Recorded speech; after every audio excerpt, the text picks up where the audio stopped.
Bom dia, meus irmãos, graça e paz a todos. Você já viu um ditado antigo que diz assim: nem tudo que reluz é ouro?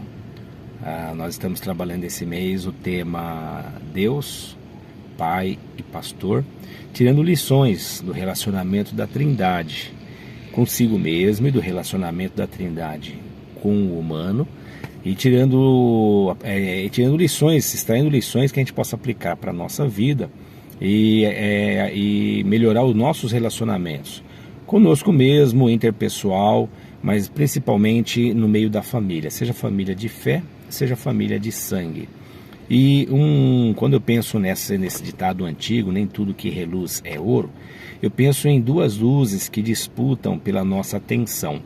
Uma delas é a ciência, a outra as escrituras sagradas.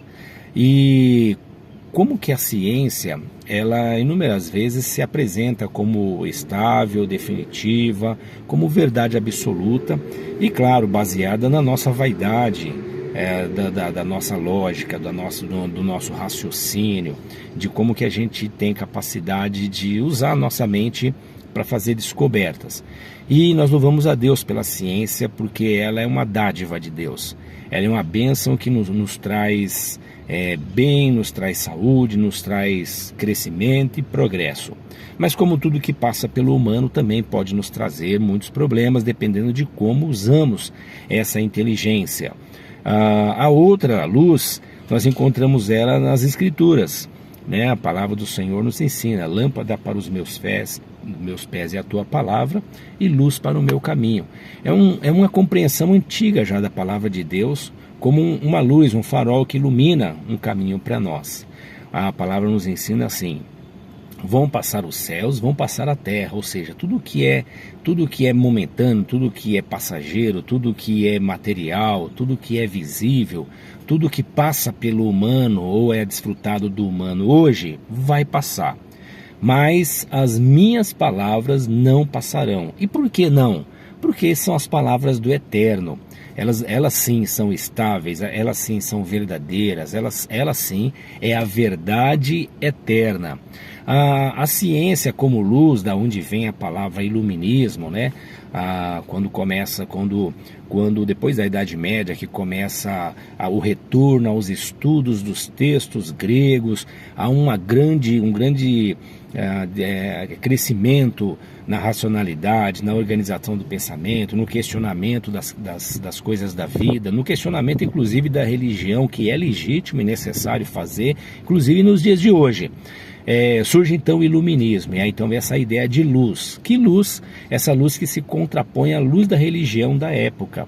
E a luz da religião sempre é opaca, a luz da religião sempre ela produz sombra, a luz da religião sempre produz esse dano que traz uma certa rebelião, uma certa revolta no coração do homem. Mas não é dessa luz da religião que eu estou me referindo. Eu falo, portanto, da luz da ciência e da luz da palavra de Deus, que nós chamamos, portanto, de evangelho, numa linguagem simples, né? Evangelho do Senhor Jesus. Quanto das verdades da luz da ciência nós tomamos como uma verdade absoluta, e sem perceber, seja por conta do curso da humanidade, da pressão da sociedade, dos meios de comunicação, verdades que a ciência nos traz, vai se tornando verdade absoluta para a gente e vai sendo incorporada por nós no dia a dia, seja na saúde, seja nos relacionamentos, e vai nos afetando. Quando começou, por exemplo, a revolução sexual, desde que foi inventada a pílula, né, para evitar a gravidez, houve um boom no discurso libertário das mulheres. E aí a igualdade de gênero, né, de direitos, a autonomia e independência da mulher, e tudo isso é bom e tudo isso é necessário. E quando nós olhamos essas reivindicações à luz da palavra de Deus, nós encontramos que são corretas. a igualdade de gênero, né? Os papéis são diferentes, mas a igualdade no sentido de direito. Entretanto, essa mesma luz da ciência que traz, portanto, no âmbito da sociologia, esse movimento libertário produz esse pensamento feminista que acaba criando uma ideologia que se afasta da luz da verdade de Deus. E então traz danos que hoje nós vemos patente, né?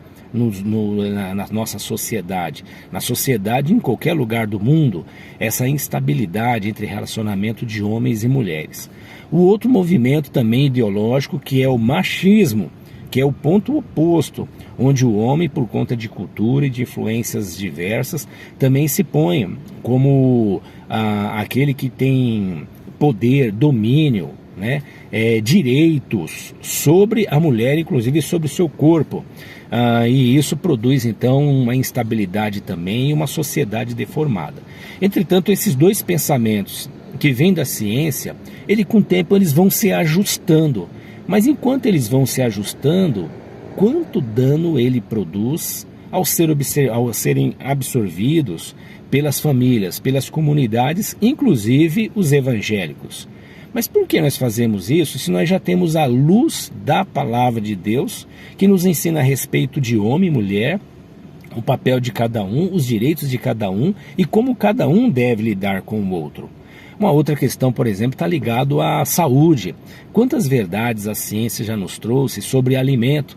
Alimento que é bom e alimento que é ruim. Ora ele é bom, ora ele é ruim. E aí as informações vão se atualizando e se descobre que aquilo que disseram que era ruim agora é bom e depois de pouco tempo se volta a ser ruim de novo. Então essa verdade da ciência que é boa e nos traz tantos benefícios, ela deve ser como é questionada, porque a ciência trabalha a partir da observação, do teste, né, do questionamento, e tem que ser assim. Entretanto, esse processo vai trazendo uma verdade que está sempre sendo ajustada, e não tem problema nisso. O único problema é quando nós abraçamos ela como verdade absoluta, diferente do Evangelho de Jesus, da verdade de Deus, que passa-se os milênios e ela continua a mesma, pois ela não trabalha com a avaliação de comportamento, ela trabalha com o conceito de natureza.